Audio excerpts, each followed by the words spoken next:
I'm Patrick, Gavin, Politico. It is now time to turn the table with Al Hunt, host of Bloomberg's Political Capital with Al Hunt. Al, we started the week off with the President's State of the Union address. We've heard a million opinions on it. What is yours in terms of the kind of tone he struck, not only with Congress, but also with the kind of agenda he plans to work on for this next year? I thought he struck a good tone for himself politically. I don't think it changed the dynamics, really. I think the reaction 24 hours ahead of time.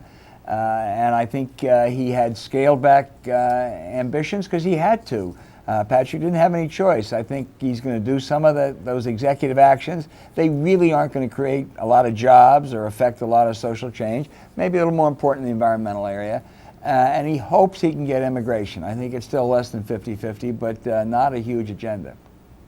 Well, yeah, both immigration and gun control didn't get a ton of lip service, and obviously leading a lot of folks to wonder if that's because the president isn't as optimistic about what he's going to actually get on those issues. Is that your take, that he's perhaps shrunken, in fact, his ambition on those two issues? No, I actually think they're separate and quite distinct. Gun control, I agree with you on. He's not going to get it. If he couldn't get it last year after Sandy Hook, one cannot imagine how he's going to get anything this year. Immigration, I think it was calculated to have only one paragraph, to downplay it, because the more he talked about it, the more that was red meat to some Republicans.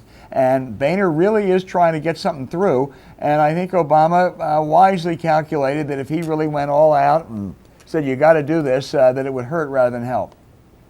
Well, lastly, one other thing I noticed, and I don't exactly know the exact minute it was mentioned, but Obamacare wasn't talked about a ton. It also came in fairly deep into the speech. I want to get your perspective on perhaps why that was. Is that sort of intentional that the president is not leading with what's probably his signature legislative accomplishment, even if the website is not right. his signature legislative It's his signature legislative accomplishment, but it is not his signature political issue in 2014. Things are getting better, however.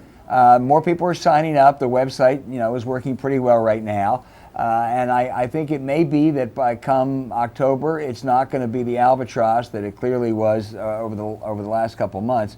But the president doesn't want to talk about it a lot now, in part because Republicans would love to have had him talk about it a lot more.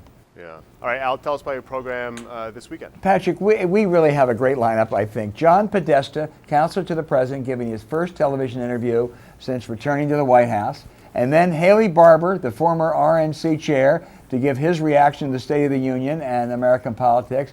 And finally, NFL Films' Greg Cosell, who I think is the premier pro football analyst, is going to tell us what's going to happen Sunday up in New Jersey in the Super Bowl. And then who are you rooting for this Sunday? I actually like both these teams. If I were forced against the wall, I might bet on Seattle. All right. Al Hunt with Bloomberg, thanks a lot for joining us. Thanks, Patrick.